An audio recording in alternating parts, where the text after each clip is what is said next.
Quando a gente começa a planejar a educação domiciliar, uma coisa que vem sempre na nossa cabeça é assim, puxa vida, mas eu não tenho tempo para isso, né? Quanto tempo que a gente tem que colocar para haver aquela rotina da educação domiciliar, né?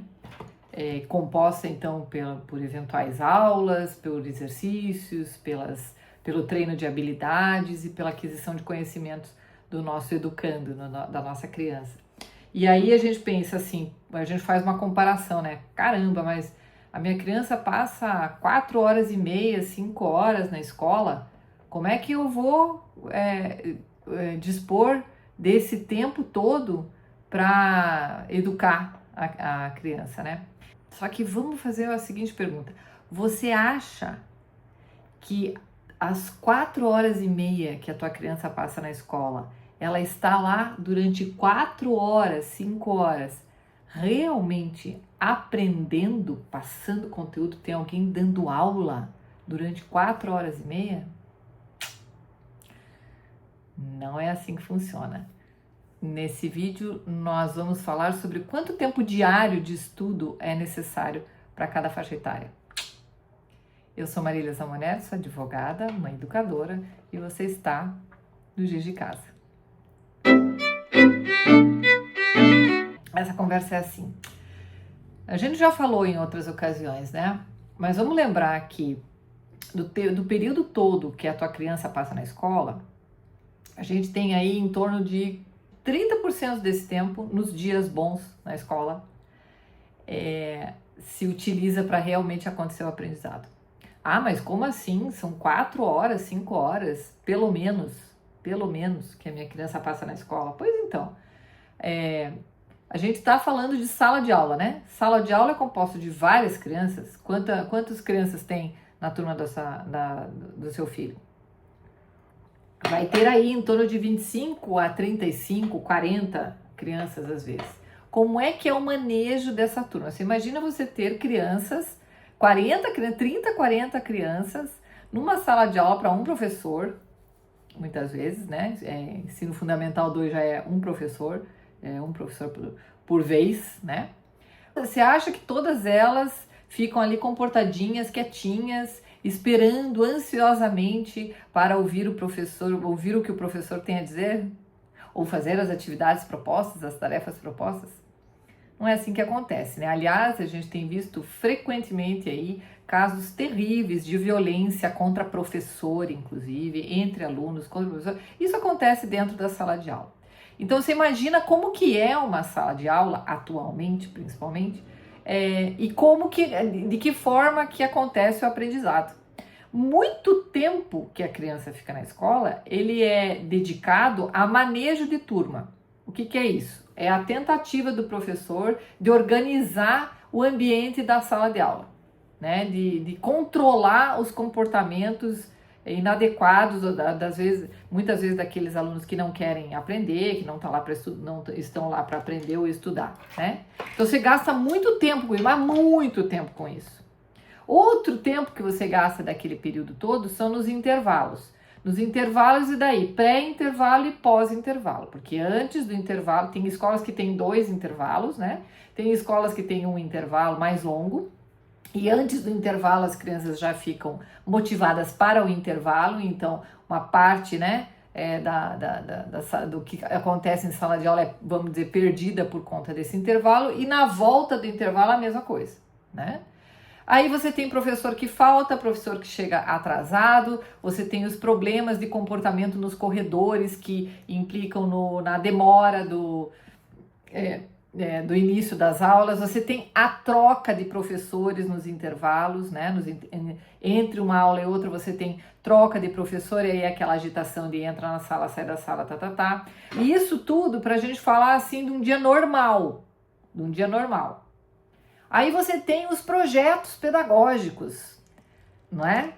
Que são aqueles projetos da área lá, da psicopedagogia, que são colocados para os seus filhos, muitas vezes, né, sem você saber, que visam justamente de forma mais assintosa atingir os objetivos da educação estatal, como está ali na LDB.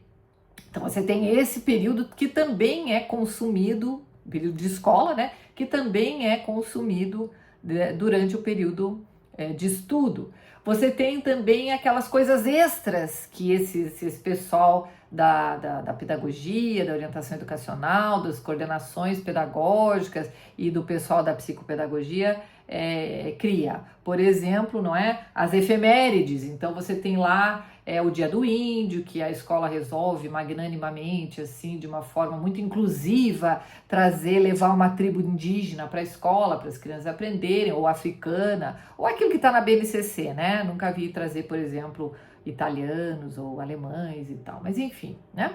Aí você tem a semana do movimento da leitura, a semana de não sei o que mais. Então, os eventos que acontecem, né? Os eventuais eventos que acontecem na escola, que tem uma preparação prévia e uma despreparação quando termina, não é? Toda essa coisa toda que acontece dentro do ambiente escolar, ela acontece dentro daquele período de 4, 5 horas que a sua criança está na escola.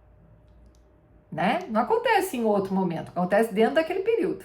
Sem falar em termos de conteúdo, porque se a gente for falar em termos de conteúdo, quer dizer, então vamos lá, depois que a gente tirou, né, eliminou todo o tempo gasto com manejo de turma, com apartação de brigas, com questões burocráticas, administrativas, com o trânsito de aluno e de professor para lá e para cá, com eventos extraordinários e atividades extraordinárias da escola. Quando a gente tira tudo isso, intervalos e tal, no mínimo metade do tempo que a tua criança está lá, já foi. Então calcula aqui, metade de 4 horas dá 2 horas, tá?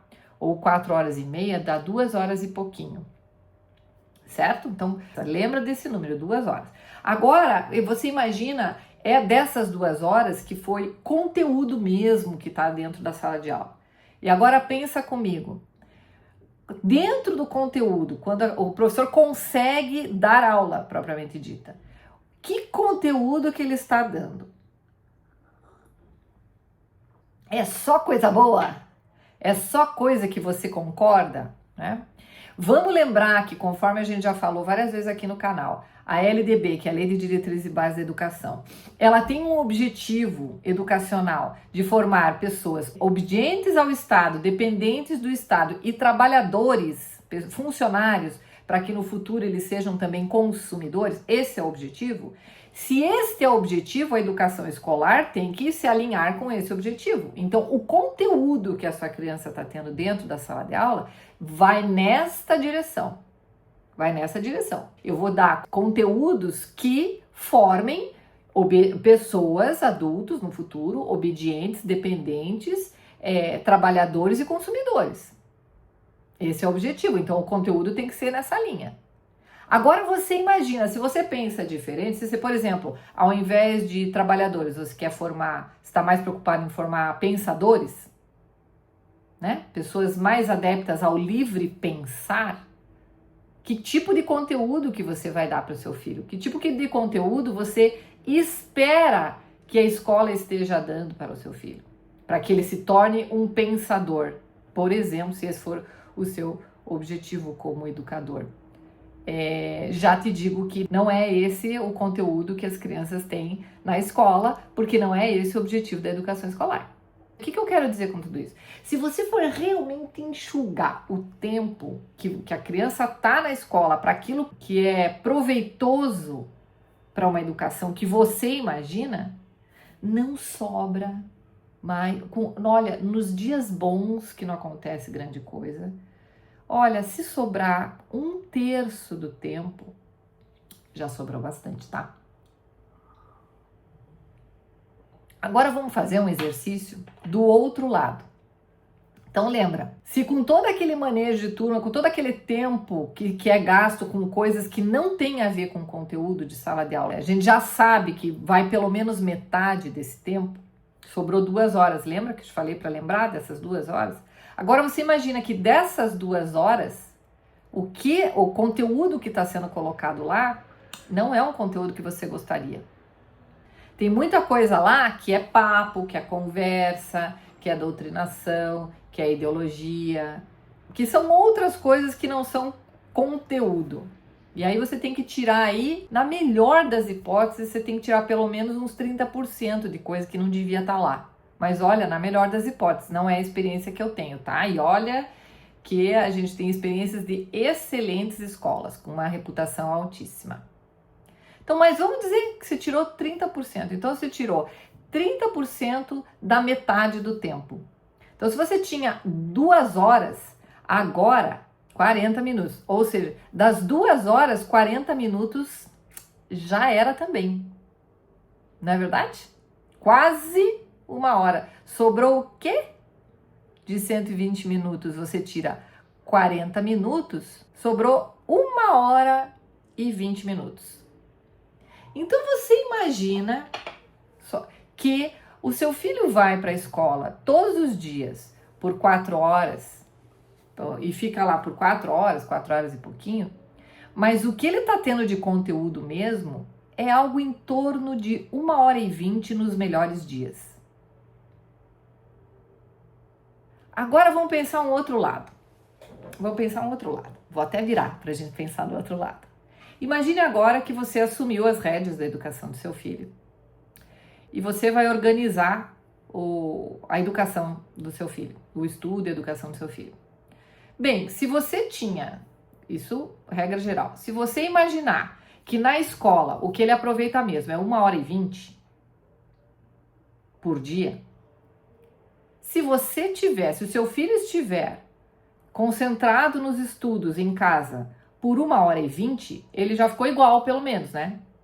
Com a diferença de que em casa, essa 1 hora e 20 que você está coordenando é um conteúdo que você aprova, que você sabe o que é, em primeiro lugar, e que você está de acordo. Então agora você imagine qual é, na verdade, o resultado dessas crianças que estão sendo educadas em casa. Este é o resultado, ou seja, com um tempo muito mais reduzido, você tem um resultado muito melhor. Esses dias atrás, teve mais uma audiência pública no Senado. Eu sugiro que você procure na internet. E um rapaz de 18 anos que foi totalmente educado em casa, ele foi ouvido nessa audiência pública no Senado, numa comissão do Senado. E você percebe a diferença brutal de formação de uma pessoa que é educada em casa e de uma pessoa que é escolarizada. Você percebe em tudo, na postura, na linguagem, no vocabulário dessa pessoa, na sua destreza, na sua capacidade de falar em público. É um menino de 18 anos. Eu vou procurar deixar o link dos vídeos que eu vi para vocês verem. Vale a pena. É impressionante, simplesmente. É simplesmente impressionante a diferença, né? A diferença é muito grande mesmo. E com um tempo muito menor. Então, o que a gente tem? Quanto menor a criança, menos tempo de efetivo aprendizado, aula, etc. é necessário. Quanto mais velha a criança, vai subindo esse tempo. Mas você imagina que entre 1 hora e 2 horas, 2 horas e meia, você faz coisas que a escola jamais conseguiria fazer. Até quando você chegar no ensino médio e aí a criança está estudando lá entre 4 e 5 horas de verdade, em casa, é aí que a gente começa a criar, a educar para a excelência. Porque é nesse momento que você percebe a otimização do tempo, o respeito ao tempo da criança, que na verdade é vida, porque tempo é igual a vida, não é? Ao invés da criança gastar 14, 15 anos no sistema escolarizado, que dá esse resultado que a gente está vendo e que ocupa a vida das nossas crianças dessa forma, em contrapartida, a gente tem uma educação domiciliar que é controlada por nós, que é supervisionada por nós, que eleva a pessoa, que cuida principalmente da formação da personalidade, das virtudes, não é? Do desenvolvimento das virtudes, e acaba desenvolvendo, educando pessoas como aquele jovem que nos dá tanto orgulho de ver. Então, olha, quando a gente vai pensar em educação domiciliar, não pense em termos de tempo, né? Não pense que você tem que corresponder ao tempo que sua criança fica na escola, porque ele não corresponde. O tempo que fica na escola não é tempo de estudo. E por isso, quanto mais tempo a criança fica na escola, não significa mais tempo de estudo, maior qualidade e tudo mais, como querem nos fazer crer aqueles que defendem educação em tempo integral. Certo? Pensa nisso, não é o mesmo tempo. Uma criança ali de educação infantil, olha, é 40 minutos, 50 minutos no máximo, fazendo muitas vezes atividades que estão dispersas nas atividades domésticas, que é a manipulação de papel, de tesoura, de cola, de instrumentos, de materiais dessa linha. Né, desenvolvimento da coordenação motora grossa primeiro, se mexer e tudo mais. Já na parte quando a criança começa a se alfabetizar, você parte ali para 1 hora e 10, né, de aprendizado real, né, que é isso que a gente está falando. E assim você vai acrescentando tempo na medida em que a criança tem também a sua capacidade de concentração, mesclando com atividades mais ativas e tudo mais. Olha, o que nos vendem, o que nos venderam durante décadas não é o que é realidade. Então a gente precisa ter consciência do que acontece realmente na escola para a gente poder comparar. E os resultados, minha gente, está aí. A gente vê a educação escolarizada, qual é o resultado? Ela produz analfabetos funcionais, pessoas que não conseguem dar um troco numa caixa, né, numa caixa de supermercado. Não conseguem ler, não entendem o que leem, e ao passo que você percebe claramente com as crianças educadas em casa, performance como a desse garoto que a gente viu ali tão legal na audiência pública na Comissão do Senado. Dá uma olhadinha nesse menino. Se você gostou desse vídeo, deixe seu like, se inscreva no canal e ative o sininho para ficar ciente das próximas publicações. Até o próximo vídeo.